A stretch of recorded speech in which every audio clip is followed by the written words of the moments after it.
हे सगळं काम करते आहे, तर ह्या सगळ्या कामाच्या माध्यमातून मला खूप आनंद मिळतो. एक तर मला तुमच्यापर्यंत यायला मला अतिशय आवडतं, कारण की तुम्ही जर का अन्नधान्य पिकवलं तर आम्ही खाऊ शकतो. आम्ही पैसे मिळवतो पण पैसे खाऊ शकत नाही, बरोबर ना. पैशाने आपल्याला अन्न घ्यावं लागतं, पण अन्न जर का उत्पन्नच झालं नाही तर कोण काय करणार. तर सगळ्या जणी इथे ज्या महिला आहेत त्या मला दिसत आहेत की त्यांनी कधी ना कधीतरी तरी शेतामध्ये काम केलेलं असेलच. केलं आहे ना तुम्ही लोकांनी, अजूनही काही जणी करत असतील. पण शेताला कमी लेखू नका, मातीला कमी लेखू नका.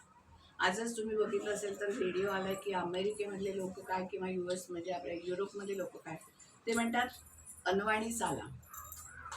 आम्ही गार्डनमध्ये जातो तर आम्हाला डॉक्टर सांगतात तुम्ही अनवाणी चाला, कारण मातीशी आपला संबंध असला पाहिजे. तुमचा संबंध मातीशी आहे, पण तुमच्याकडे दुर्लक्ष झालेलं आहे दुर्दैवाने. तर तसं आता करू नका. पुढच्या काळामध्ये त्याला पण चांगले दिवस येतील अशी मला आशा वाटते, पण तेवढ्यावरती भागणार नाही. आपण तर 365 दिवसामधले किती दिवस शेतीचं काम करतो?